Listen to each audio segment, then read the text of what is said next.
Okay, good. So, let's start today's webinar, and we are going to talk about, Java and, service-oriented architecture for beginners. This is a course, which Edureka offers, and, I would like to tell you more about, about this course and as well as about Java and service-oriented architecture, and also I'll follow up with a demo. Now, before I ask you about yourself, let me give you a brief introduction about myself. Okay, my name is Prithviraj Bose. And I've been in the software development for nearly 18 years now, and my expertise are mainly programming languages like Java, C++, Python, and C. And these days I'm working a lot on REST architectural style as well as the big data ecosystem. Mainly Hadoop, Apache Spark, and and its associated technologies. And I have experience in Java for over 10 years now. And if you look at the Tata Sky EPG or the electronic program guides in Airtel or maybe Den or Hathaway, so I was one of the chief implementers. I was the architect as well as the chief implementer for the system. So if you have a Tata Sky or Airtel box or a cable box like Den or Hathaway, the EPG which is running inside, the software which is running inside the box, I was one of the implementers for that. So that's about my past, and these days I work as a freelance programmer. I love coding, so I've been doing it for over 2 decades now. So that's about myself. And why don't you quickly tell me about yourself? What are you doing? What programming languages you work on? Whether you know anything about Java or not, or whether you have whether you have some vague idea about Java or you want to learn Java. And so tell me something about yourself, so that I can gauge, about the audience. And also one thing I would like is, if you have any questions, keep popping them, because I'll keep answering them, as I go along. So let's see what will you learn today. So we are going to talk about what is Java, different versions of Java, and how it evolved. Why Java is so popular? Suddenly it has become very popular. I mean, the last 10 years, and we'll see why it's so. And I'm going to give you a brief, introduction. I'm going to show you one application written in SOAP. And if time permits, I can also show you something written in REST. So that's there, and how Edureka's this particular Java JEE course helps you. By the way, it's no more J2EE, okay? It's called JEE. So Oracle does not use J2EE anymore. They have changed the name to JEE, okay? So it's called Java Enterprise Edition. No, the two is missing. Okay, good. So so let's see what is Java. Java, as we all know, it's a programming language. Okay, it's an object-oriented language, and compared to procedural languages. So let me write a short note here. You have something called procedural languages. And there we have languages like C, we have Pascal, we have Fortran. Okay, and so things like that. So we have languages like Fortran, okay, and so now we have object-oriented languages now these days, okay, and there we have things like C++, which still remains my favorite. We have Java, we have things like Scala, and here there are script languages like Python, which qualifies in both, and you know, and there are purely functional languages, okay, like Haskell, okay, and so we have sorry, there was a call from my client. Okay, there are programming languages like Haskell, which are pure functional languages, okay, and I'm not going to talk about functional languages.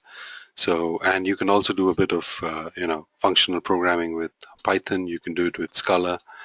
So these are the various types. So we are going to focus more on object-oriented with Java. And object-oriented programming, as we all know, it focuses more on, seeing, modeling entities as objects. Like everything around us are objects, like if you look at the telephone or if you look at the computer you're working on, and it can be seen as an object, which comprises various, sub-objects, like the keyboard, like the monitor or the screen, like the mouse pointing device. And these can be further categorized into further objects, like within the key you have the IO controllers, the interrupts. For the screen you have the, pixel, management, and, again the IO input output controllers for the screen. So as you can see that, anything around us can be programmed pretty well with object-oriented languages, which was a little bit difficult, with procedural languages like C. Because in procedural languages, there are three fundamental concepts, of object-oriented programs, and they are mainly, they're called abstractions, and another is called data hiding and polymorphism. Okay, now these are the three fundamental properties of any object-oriented programming language. Now the problem with I hope you all can see my editor. Now, okay, we have a question on Java 9. Okay, Rohit, I'll take your question. You can just keep asking your questions, and I'll take it when it comes. Okay, and abstraction is basically, how you model the real world, how you model your program. Data hiding is how you encapsulate, because we all, have certain amount of encapsulation with our own data. We don't mind telling our, we don't mind telling our age, we don't mind telling our names, but obviously we don't tell our bank balance, we don't tell our, PAN number, we don't tell our, our PIN, ATM PIN to people. So because certain things are encapsulated, within us. So that's data hiding, and you can get a fair amount of data hiding, with object-oriented languages. Then you have something called polymorphism, where you have where you can have different behavior, where you can have contextual behavior, of so it's called contextual behavior, of objects. So these are the three fundamental things, about Java, about any object-oriented program, and these are there in C++, Java, Scala, as well as Python. Okay. Now, one of the beautiful things which I like about Java is that, it helps in platform independence. Now, if you've coded in C++, now a C++ program which you write for, maybe on the Ubuntu platform, or maybe for the Linux or Unix platform, that same piece of code cannot be executed on Windows. For Windows, again, you have to compile the C++ program with the C++ compiler for Windows, and you will get an executable for that platform.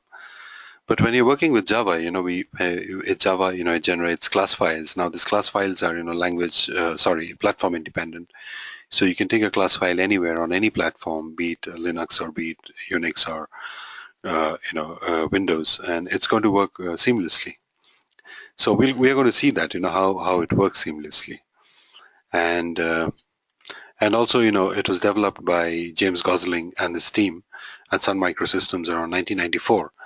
And James Gosling and his team, they were working on coming up with the language, for embedded systems, and embedded systems like set-top boxes, and also small devices. And that's how Java started off. And now you look at Java, it's used everywhere, in enterprise, in handheld, in desktop, all sorts of application. Okay, so here, okay, now Mukesh is asking me, can I give a real life example of polymorphism? Yeah, sure, Mukesh, I'll give you an example of polymorphism. Say, for example, all of you have smartphones, right? So I don't think, anyone in this world doesn't have a smartphone these days. So you have smartphones, in the smartphone. The thing is that, you will basically see, okay, I won't take the smartphone because, all of you have different models. Let me show you one phone of one BlackBerry phone, okay? And it will be easier for me to display what I want to show. Okay, so here we have a BlackBerry phone. I want to visit the image. Let's see the image now. Okay. Okay, all of you can see this BlackBerry phone. Okay, now if you look at this button here, okay, let me use the pointer here.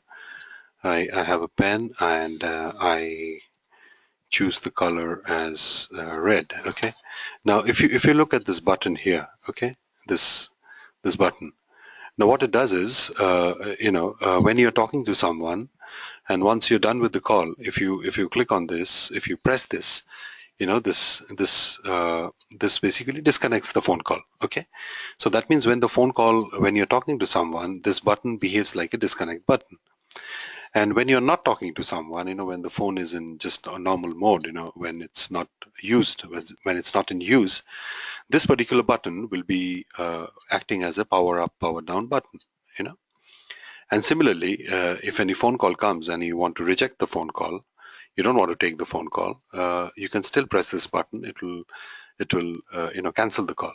Okay, so here you are seeing three contexts. The same button is taking three contexts based on three scenarios, and that's exactly what I meant here when I said, sorry, let me go back to the pointer now, when I said that contextual behavior of the object. Okay, so basically the same button in different contexts behaves differently, and this in object-oriented programming you achieve this through polymorphism. This is called polymorphism. Okay, and there are ways to achieve this in C++, in Java, or in Scala, and that's I think the best example I can think about polymorphism.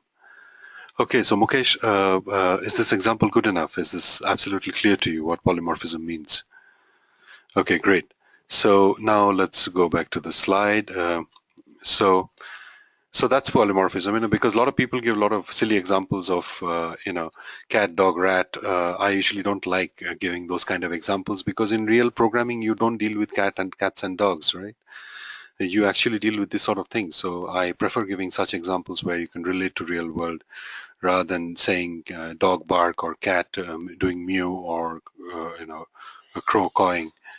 The sort of examples really doesn't help in learning. Anyway. So that's about James Gosling and his team, how he started off developing a language called Java, which was initially called Oak. Okay, it was called Oak, O-A-K, Oak. It was named after an oak tree, which was outside James's office. So James Gosling named it Oak, and later on changed the name to Java. And it was initially developed for embedded devices like gaming devices, gaming consoles, set-top boxes, or handheld devices, and that's how Java evolved. And now, so it's pretty clear to you what object-oriented programs are, what what James Gosling was up to, and also now I'm going to tell you how it achieves platform independence. Okay, one more thing I want to tell you is that since I have 2 decades of experience in programming, I have pretty strong opinion on certain things. Okay, so I'll tell you when I express my opinion, I'm going to tell you explicitly what my opinion is. Well, you may agree, you may not agree. That's absolutely fine. But I'll just tell you my opinion about what I feel. Here, somebody asked, a question about Java 9. So I'm going to give you my comment about my opinion about this, and I'm going to talk about Java 8, Java 9, and all these things, later on in this webinar. Let's finish off, the stuff, and then we'll come to the not so beautiful parts of Java. Okay. Good. So let's now look at how Java evolved. We came up with the first version in 1996. It was called 1.1, and then it kept evolving. Okay, and now that the version which I use is Java 7. It's called the Dolphin version, and after that they released Java 8, and now they're talking about beta Java 9. So the major difference, between Java 7 and Java, between this part of Java, like between this part of the world, and I'm sorry, my drawing with stencils are pretty weak. Okay, the thing with this part of the world and this part of the world is, I'll tell you the difference, is that till here, Java was purely object-oriented. Till Java 7, it was purely object-oriented. Now, from Java 8 onwards, they have made a hodgepodge of introducing functional programming concepts into Java. Okay, so now Java 8 is object-oriented as well as functional. Okay, you can do a lot of functional programming using Java 8. I personally, this is my opinion again, I personally don't like this. Okay, because the thing is that if you really want to do, if you really would like to do functional programming, I would strongly recommend you to use either Haskell or Python or Scala. Okay, please don't do function programming with Java. You're going to waste your time. It's absolutely nonsense. If you want to do pure functional programming, I suggest you do Haskell and or Scala or Python. So that's the reason why I only use till Java 7. Okay, I don't use Java 8 simply because I don't like Java 8. Okay, and when I do function programming, I usually do it in Scala or I do it in Python. I don't use Java 8. Okay, so whatever production or client consultation I do, I only do it till Java 7. I don't do Java 8.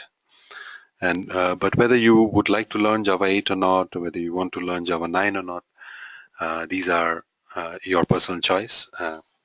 So you're most welcome to do it. But this course, is on Java 7.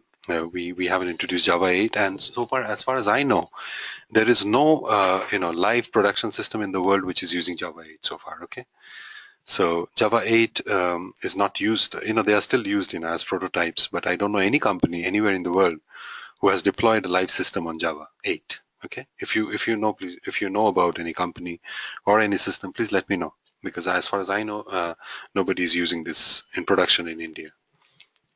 Okay, good. So we have some questions here. Somebody's asking, why are they named after like Merlin, Mustang, Dolphin? Well, they are just internal project names, because when Java was developed, they usually give names to projects, like about the HUD project, about Apache Spark, about the Tomcat. So these are project names given, and then they are referred to as these names by these names internally in Oracle. But they are not commercial names. I just gave it for your curiosity. Usually they are referred to by their versions. So if you say I'm using Java Mustang, or I'm using Java Merlin, or Java Dolphin, everybody will stare at you, wondering what are you working on, because we usually say Java 7 or Java 6. These are internal project codes, okay? And that's what Oracle refers to. Okay, now,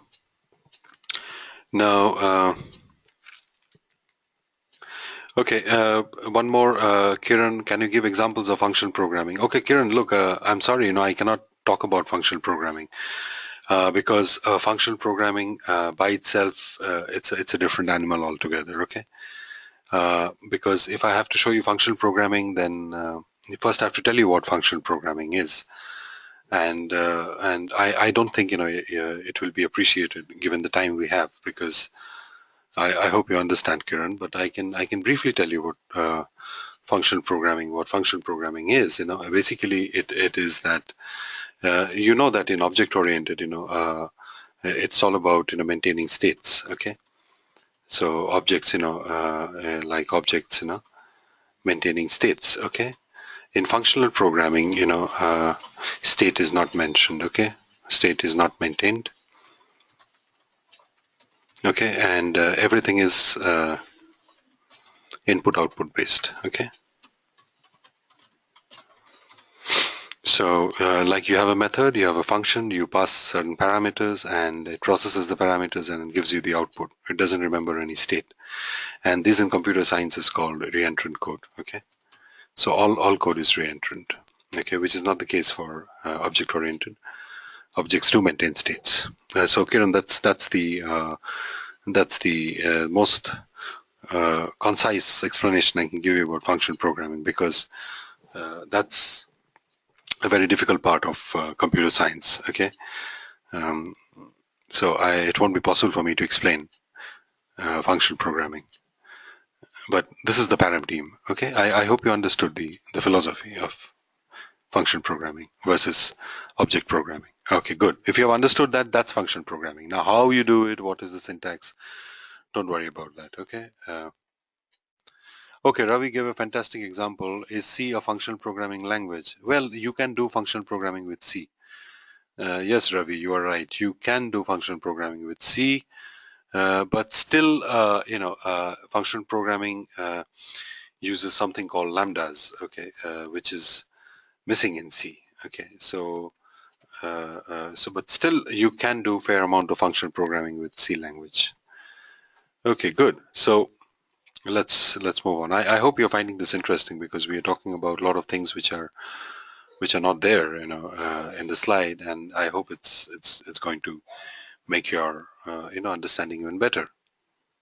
Okay, so tell me, so far, is it okay? So are you following me, or is it kind of going a bit unstructured, or are you enjoying what I'm saying so far? Can I have a quick poll on yes or no?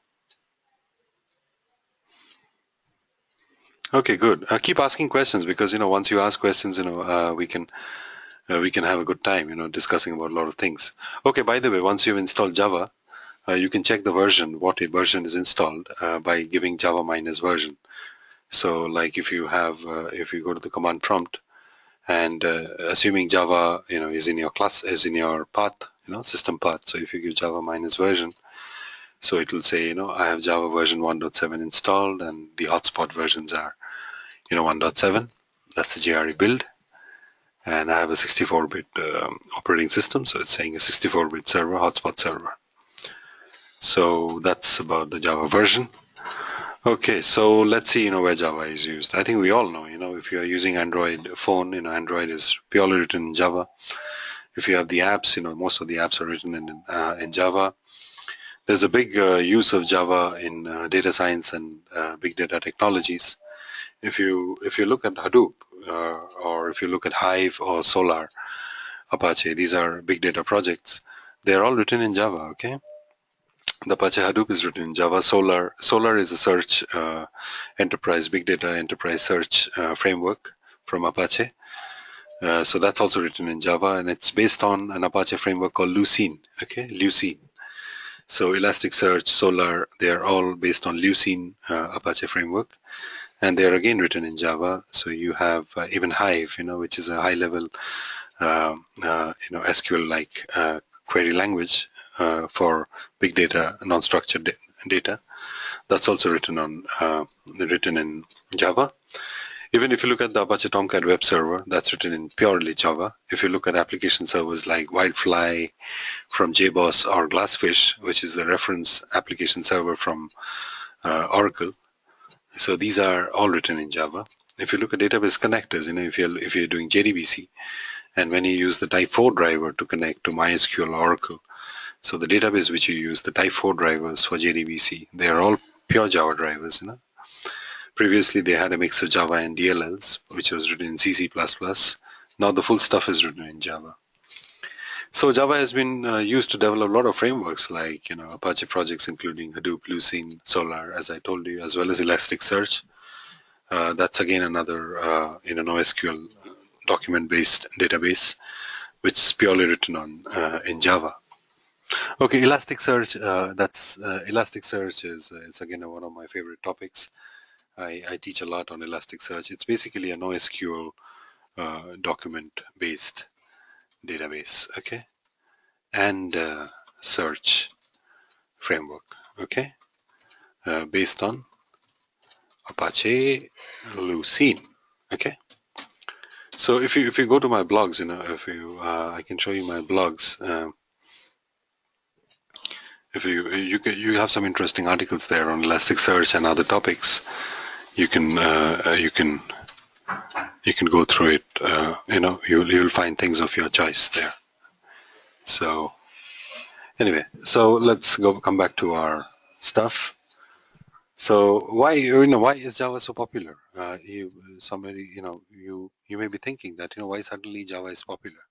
Well, by the way, one more thing I want to tell you is that though a lot of big data projects are written in Java, but these days, applications which are written on big data, applications for big data, they are mainly using this too. Okay, either Scala or Python they are using. Okay, so if you're into big data, probably these are the two languages you should learn, because most of the big data applications which I write, I either use Python or Scala.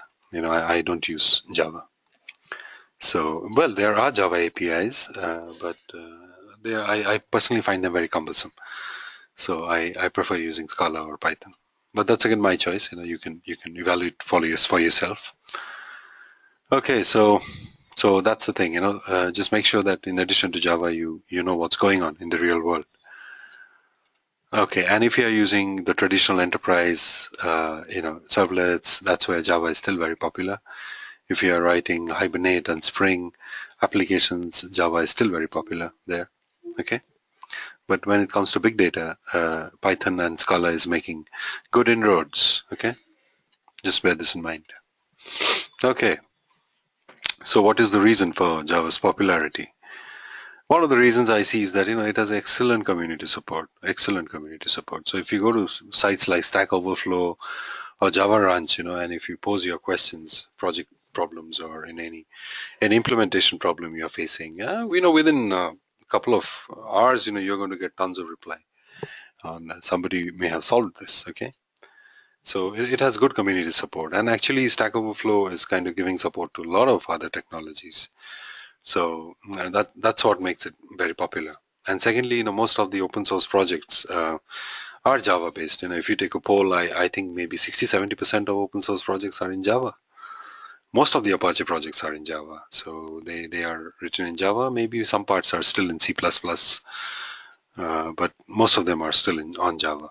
So what happens is, when the open source stuff is written in Java, they automatically expose Java APIs. So obviously you'll end up writing applications in Java, and this is what I call the virtuous cycle of higher adoption rate. So because since the APIs are in Java, you start writing applications in Java, and that's how kind of it builds up on it, and you have a huge ecosystem of Java-based applications and frameworks. Okay, Java Ranch is another kind of forum. Somebody's asking, okay, Anurag is asking what is Java Ranch.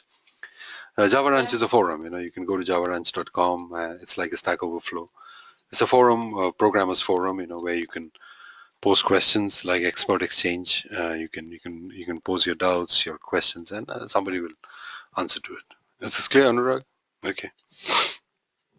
And one thing I really like about Java is it has very rich library support. So that's why gradually Java from a programming language, it's actually becoming a technology. So this is one of the very few programming languages which actually become a technology. So now we don't say Java programming language, we say Java technology. But when it comes to C++, we don't say C++ technology, we say C++ language. Similarly, we say Scala language and Scala as Python language. But when it comes to Java, we say it's a technology. Because of the rich library support, the JDK which comes along with the Java developers toolkit, which comes along with Java, it has a fantastic library support for everything. So that's what eases development. So you don't have to write everything from scratch. A lot of things are ready-made. You can kind of just put things together and build fantastic applications. Okay, and now let's see how it achieves platform independence. I told you, like, if you look at the C++ source code, what happens is that if you want to run on Unix, you have to have a Unix compiler, get a Unix executable. If you want to run it on Mac or Windows, you have to get a Mac or Windows compiler, and you have to compile it. So it's basically you write the program once, but for every platform you want to deploy, you have to compile it. Okay. Whereas Java, it gives a fantastic feature. It's called write once, run everywhere. So what it does is, when you have a Java program, just look at the right part of the screen. So what happens is when you write a Java program, it compiles into a class file. Okay. And this class file comprises bytecodes. Okay. These bytecodes are not machine language. What happens is when you compile a C++ program, it actually generates assembly language code. Okay. Which gets modified to machine language. But Java, what it does is it does not generate any assembly language. Okay. It generates something called a bytecode. Now, this bytecode, what happens is when you take this bytecode and run it on JVM in Linux or JVM in Windows, now basically what happens is the JVM, which is residing in the Linux, basically translates this bytecode to the corresponding assembly and machine language of the platform. So that's how it works. So basically what happens is Java, it releases a JVM, that is a Java virtual machine for Linux, for Windows and Macintosh. And you just take the bytecode and run it with that JVM there. And what happens is the bytecodes get translated to the platform dependent code. and this is all done by the Java Virtual Machine. So that's the trick, which it does. So if you look at the right part, so you see I've written a hello world program which just says, hello world. And what it does is, so I just compile it and it generates class files. And I execute the class files on Win32 or Unix or Mac OS. The JVM, which is residing, in each of these platform, converts this bytecode to the corresponding, machine language for that particular platform, and it executes. So that's why, Java became so popular, because you don't have the headache, of compiling for each and every platform. So that's why, applets came into being, servlets and all sorts of things, became very popular. So is this clear, how Java achieves platform independence? Is this diagram clear to all of you? Can I have a quick poll on whether this is clear to all of you or not? If you still not very clear, you can ask me. I can clear your doubts.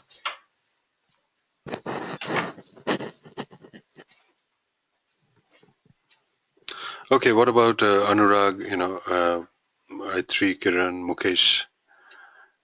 So, do you think it's all clear to you? Okay, good, good. I'm happy that you got this concept pretty well, because this is where a lot of people kind of ask me that they don't understand how this how on earth this bytecode gets executes, because this bytecode is not assembly language. Please not okay.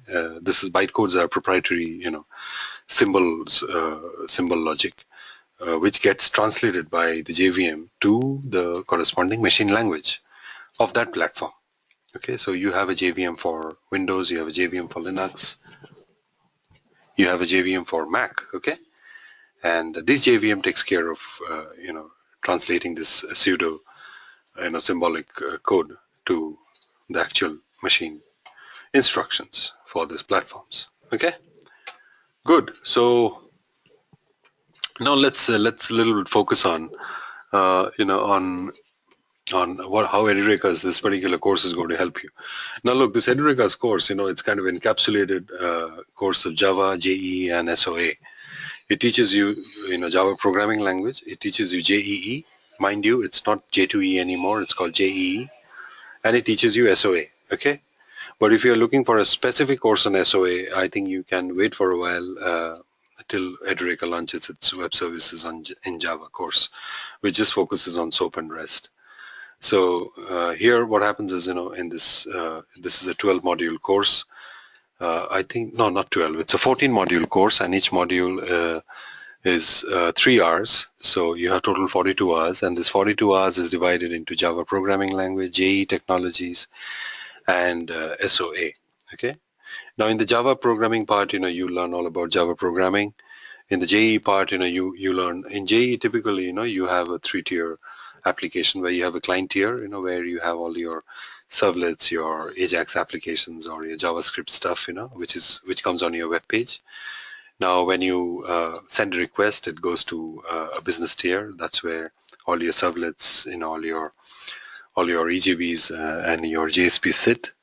And then we have the third layer, which is called the data layer. That's where all your database connectors are, or your DAOs. It's called data access objects. These objects reside here, which talks to your Oracle or MySQL servers, or you can have other services or applications. So these are typical 3-tier applications, and in this particular course, we talk about, applets are not used anymore, okay? So don't bother about learning applets these days. Applets are pretty outdated now. So Ajax is pretty hard, okay? It's called asynchronous Java and XML, JavaScript and XML, and this technology is pretty cool. And you all have, encountered this technology when you go to Flipkart or Amazon, and you're browsing. What happens is, as you scroll down, you see that, the catalogs, get populated. So if you say, for example, if you're browsing for laptops or if you're browsing for books in Flipkart, what happens is as you scroll down, you see, books or laptop models get added. Now that happens through Ajax, okay? So these are pretty cool stuff. You will learn how to do Ajax. You will learn about servlets, JSPs. Okay. You will learn a bit about Hibernate and not a bit actually. You'll get a good introduction about Hibernate and Spring. And don't. My personal recommendation, again, it's my personal recommendation. Don't waste your time learning EJB. because that was a complete waste. Okay, EJB is not used anymore. Once upon a time, I remember 7-8 years back, EJB was a big thing. Any Tom, Dick, Harry was doing EJBs. But EJB, it has a lot of scalability problems. I'm not going to get into the problems now. But EJBs are dead. They are not used anymore. What has been used these days are something called Hibernate, okay, which are object relational mapper tools, or and there are other ways to achieve what EJBs did.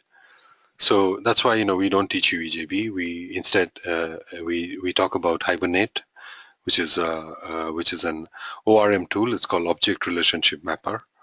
That is basically how you map your classes to database tables. It's a pretty cool technology. Okay, I personally liked it very much.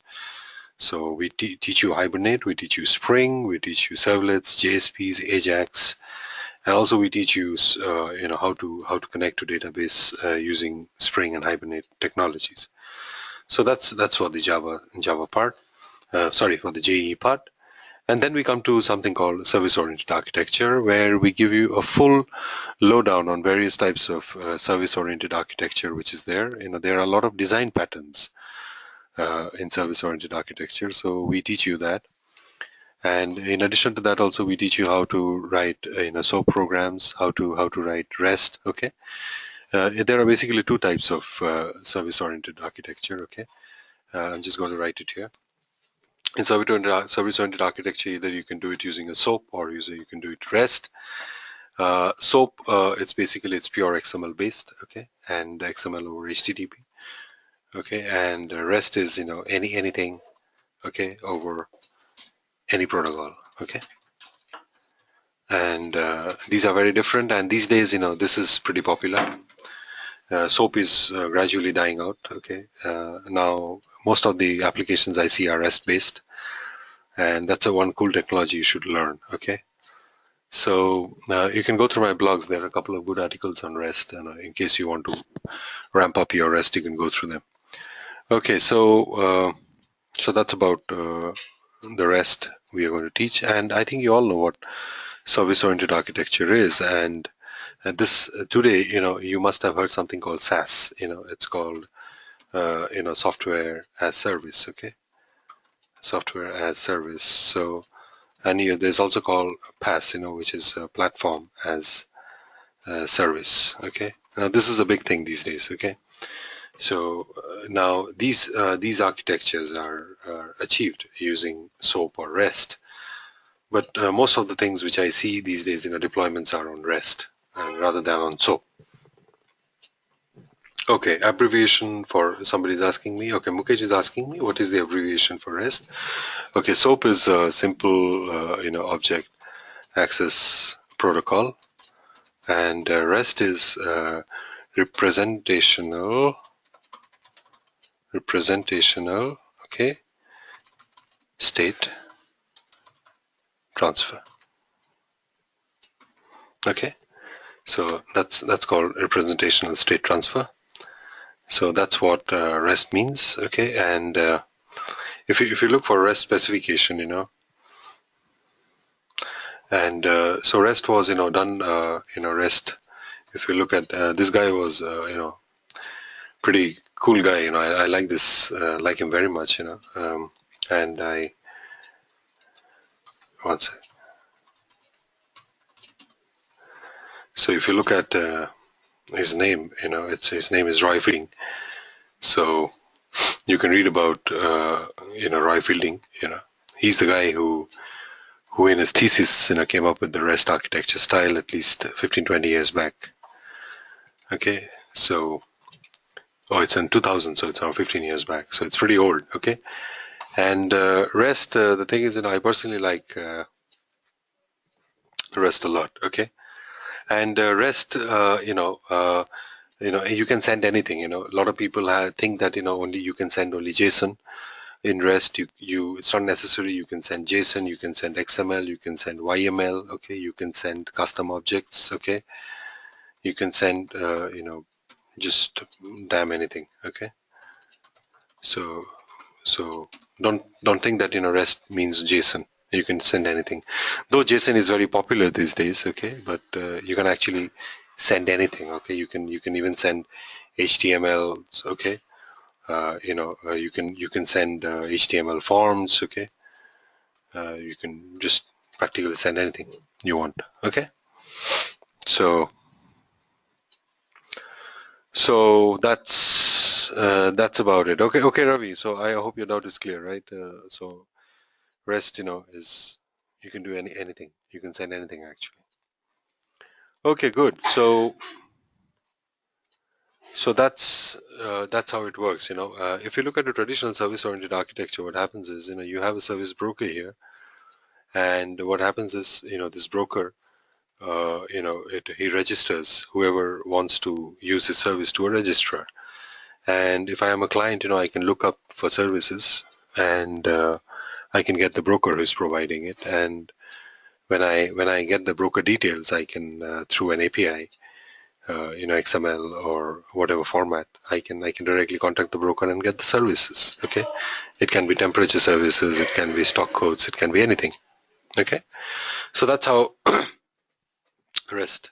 So that's how service-oriented architecture works. Okay, and this is very useful for not only for web. It's useful even in enterprise. You can write enterprise applications using any of these. Okay, so that's about this particular course. Okay, do you and so what happens is, this batch is starting, well, this old PPT, the one batch is starting on the 18th, okay, and 18th of January, one batch is starting, okay, that's a Monday, 18th of Jan. So, and I'll be taking that class. So if you're interested, you can just register, okay, good. So that's about it, and it's a 42 hours program, which I told you, 3 hours per module, so 14 modules there.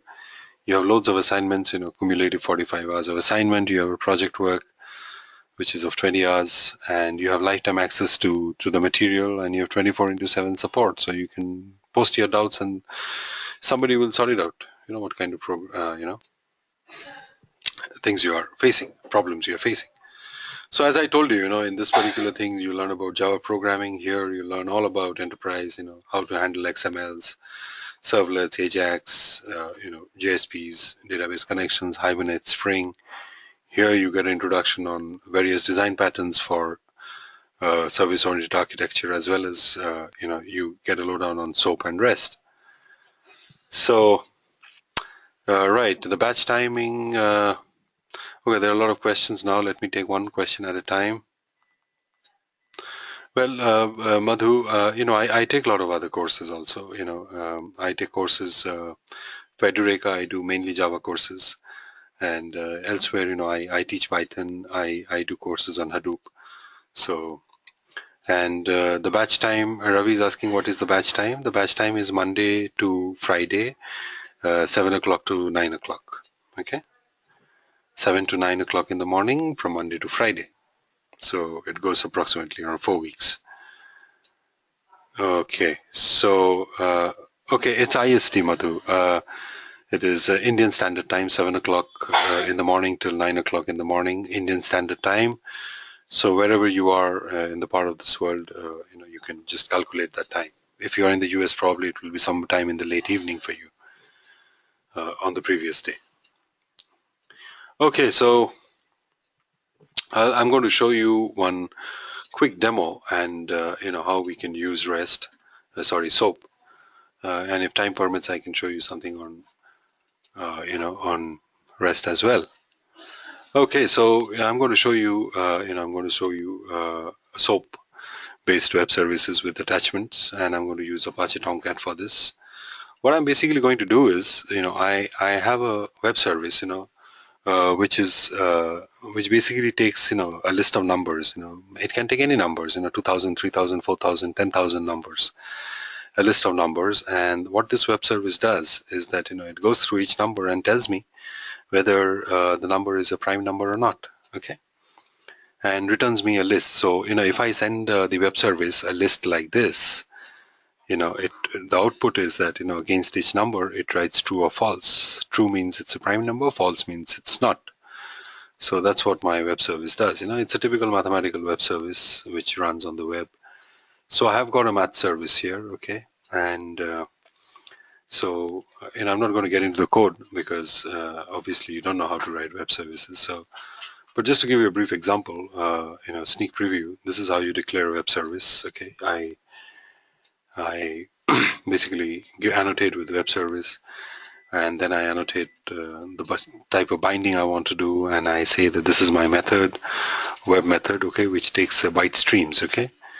It takes a stream of bytes and then basically it checks and sends the prime number.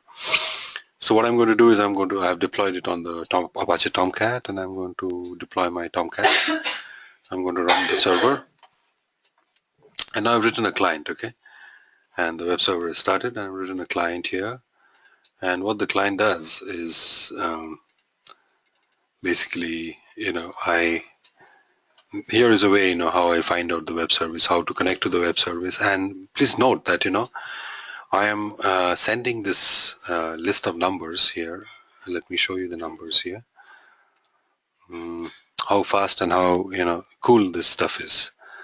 So, sorry, I don't know where I kept it. Okay, in JEE. Okay, if you look at the data, I have the if you look at this number, I'm sending, a list of numbers, okay? And it's a huge list, it keeps going down and down and down and down. And I think there are some 3,000-4,000 numbers here.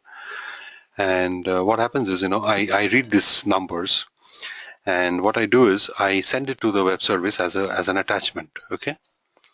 So the web service, takes an attachment of byte streams, okay? So what I do is, I create a web service, and on the web service stream, I basically create, a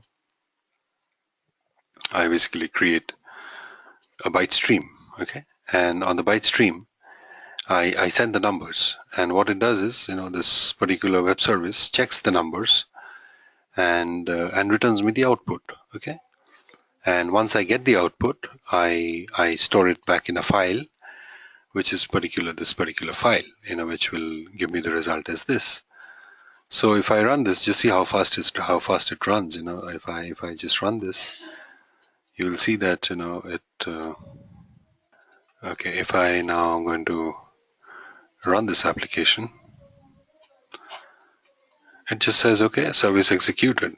And if I go and check the data and the timestamp, it shows 2222. That means just now it generated the file, and it just went to the web service, and sent the byte stream of numbers and got the byte stream with this results, and it saved it in the file.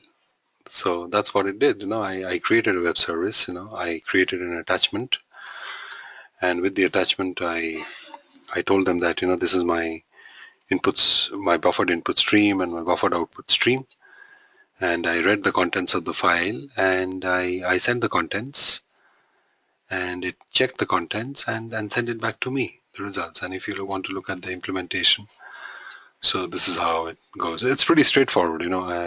Maybe when we do the course, I can explain to you what it does. It's certainly not rocket science. It's pretty okay. Okay. So that's the power of web service. I can show you something on something on REST, but the problem is that REST. The thing is that if you don't know what REST is, no point in seeing the demo. Okay. So anyway, let's leave it here. Okay. So now coming to your questions.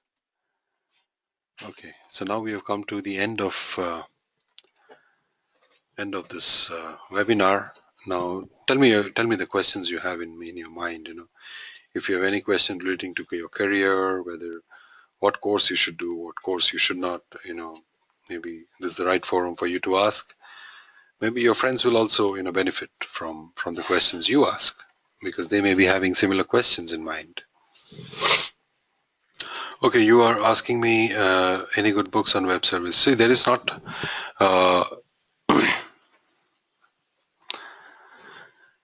so okay, good books on web services. See, the thing is that there is not one book. Okay, if you want to learn REST, There is one book I can tell you. I'll tell you the name of the book. I personally read that book and I liked it very much. Okay, and if you go to this book, where is this? Jax Harris. Yeah. If you read this book, I like this book very much. Okay, it's called Restful Java with Jax Harris 2. This book teaches you how to write Java-based web services, RESTful web services, and it's written by Bill Burke. I like this book very much. Okay, and if you want to learn about SOAP, I suggest, rather than reading a book, you can let me see. I usually what I do is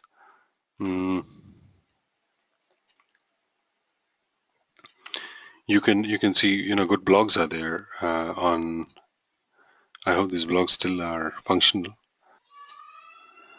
I think you can go through the one sec. Let me see. Yeah, this is the site. Okay. Yeah, what you can do is you go to the Oracle documentation, and you can go through the SOAP topics here. You can just go through the contents, and you can go through these things here. It's pretty well, nicely written, and I think that's the best way to learn, because that's how I learned. And you can also learn it like that. So you can go through this topics here. Okay, you can just search the net on Oracle Docs. You will get it. So that's about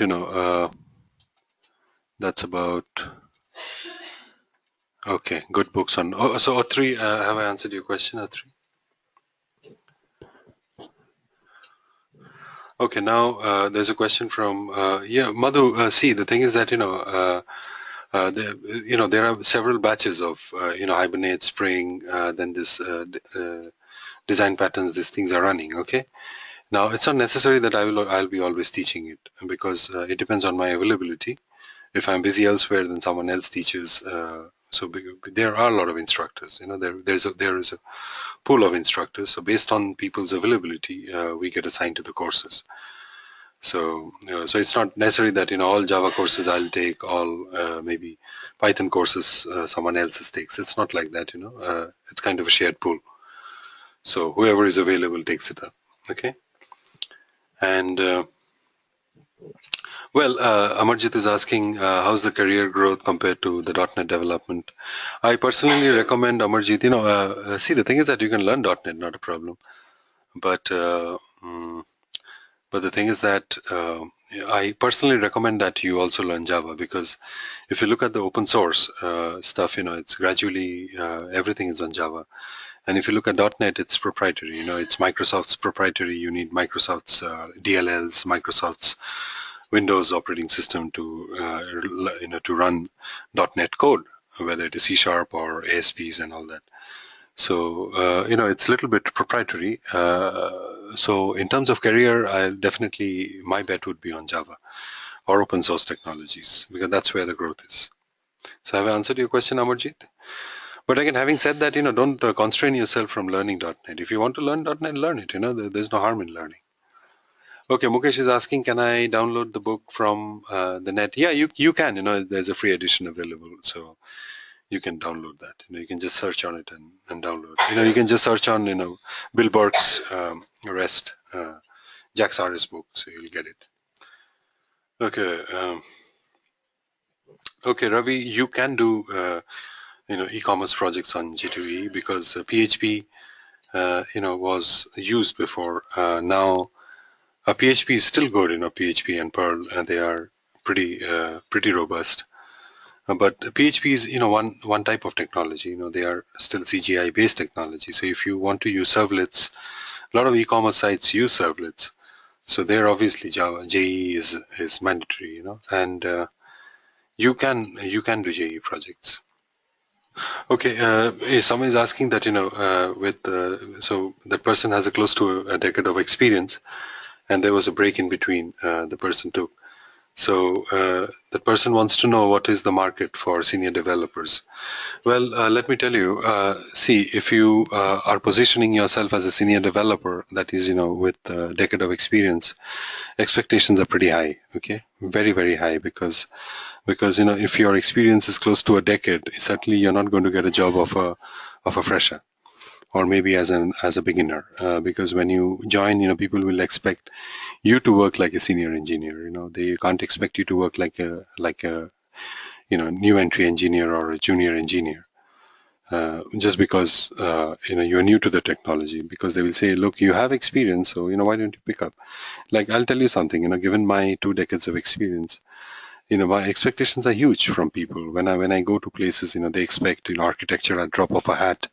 They expect coding and implementation and testing done at the drop of a hat, because they think that I'm an expert. That's what the expectation is. But if you look at Hadoop, it's kind of popular for the last 5 years maybe.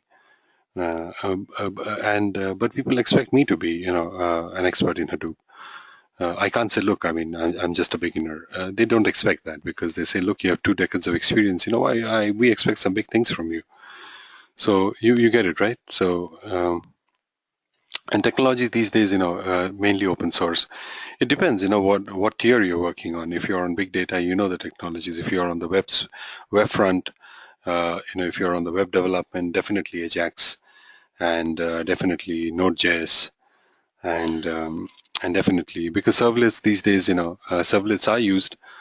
Of course, JE applications are still popular, but if you look at NoSQL structures, they're MongoDB, or Cassandra, and this sort of databases, or Elasticsearch, are becoming very popular.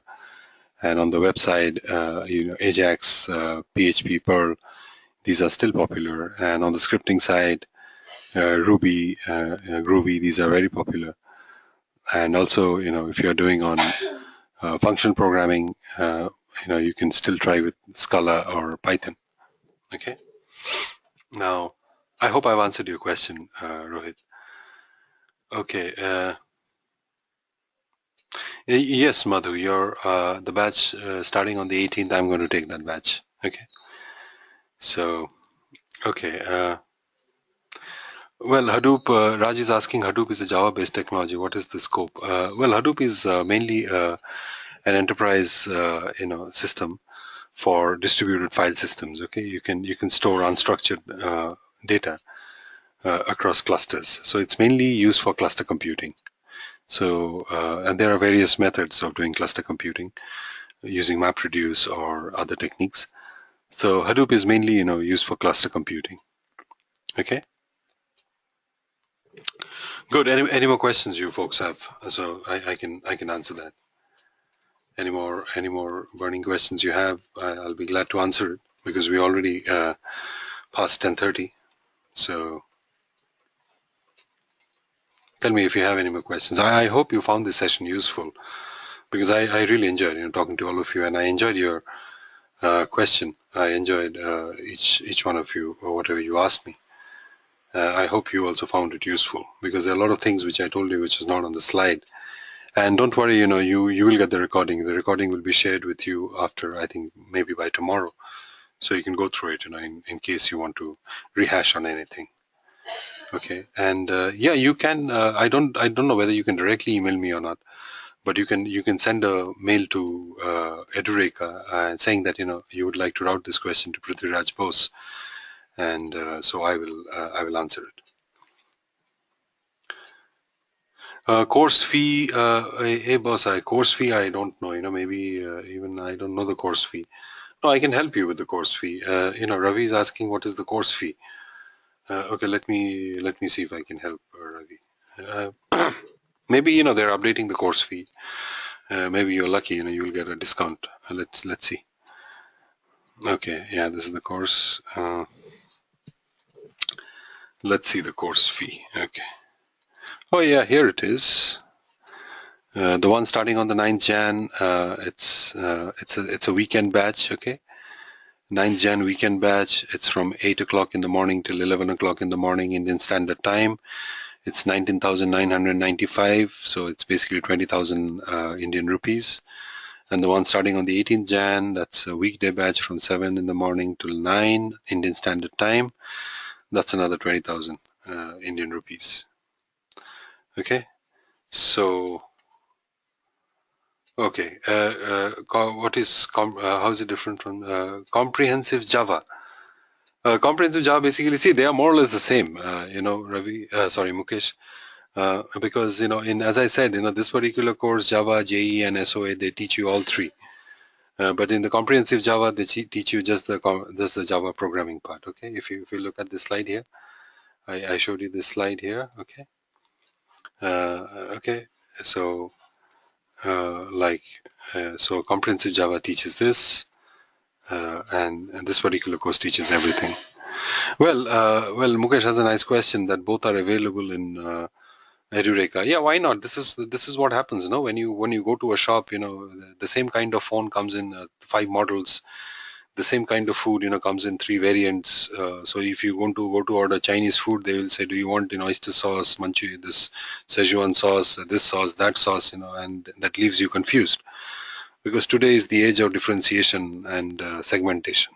So whichever segment you fall into, I think you take that. So if you just want to learn Java programming, just take the comprehensive Java. If you want to learn all these three stuff, probably you should take this, Mukesh.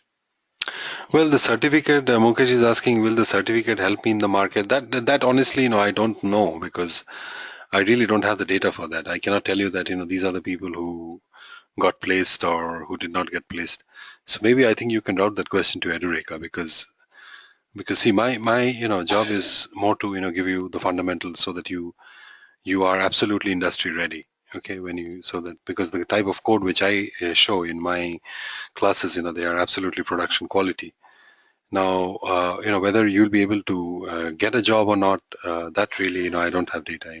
Probably you can route that question to Edureka Marketing. Maybe they can help you out. Okay. Well, Core Java, see, these days most of the applications which you write, obviously Core Java you have to use, because that's the fundamental, programming thing. Whether you write a servlet or whether you write, say, for example, this piece of code which I've written here. See this client code which I've written here, this is a hardcore XML SOAP with attachment program, okay? But here I've used all core Java concepts. I'm using a try with resource block, which was introduced in 1.5. So all the latest technologies, latest features, language features I'm using. So core Java has to be used, anyway, wherever you write. These are fundamental, building blocks to write any good code, or the way the code is written. Okay. So as I told you, architectural pattern, you can read Java Design Patterns by Bruce Ekiel. That's a good book. Okay, there's a Java design pattern.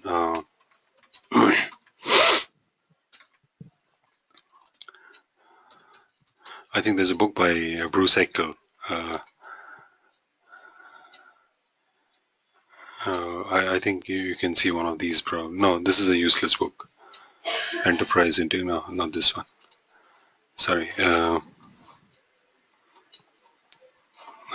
Book Bruce. This one. You can read this book, Thinking in Pattern in Java. You get this book for free, okay? Thinking in Patterns with Java. So you can read this. This is a good book. And if you are really serious about patterns, okay, computer software design patterns, then you should read this book, okay? Gang of Four Design Patterns. This book actually is very difficult, so that's why nobody reads it. But this is one of my favorite books. I still refer to it, okay? This was written at least 40 years ago, this particular book. And it's the Bible of design patterns. So whatever book, Brooke Ekiel or these people have written, they're all inspired by this book. So this is a kind of Bible, okay? Okay, good. Any more questions? So I think we need to wind up, boss. We are grossly, across the time. So tell me, any more questions you folks have? Maybe last couple of questions I can take. Okay, good. So I hope you enjoyed this session. and the examples, because I personally enjoyed, talking to all of you and answering your questions.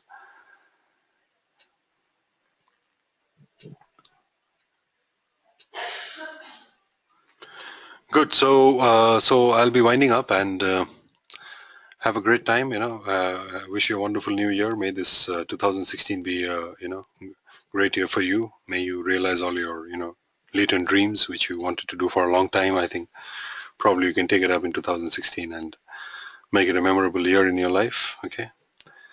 So wish you all a very happy new year and God bless you all. Take care. Good night.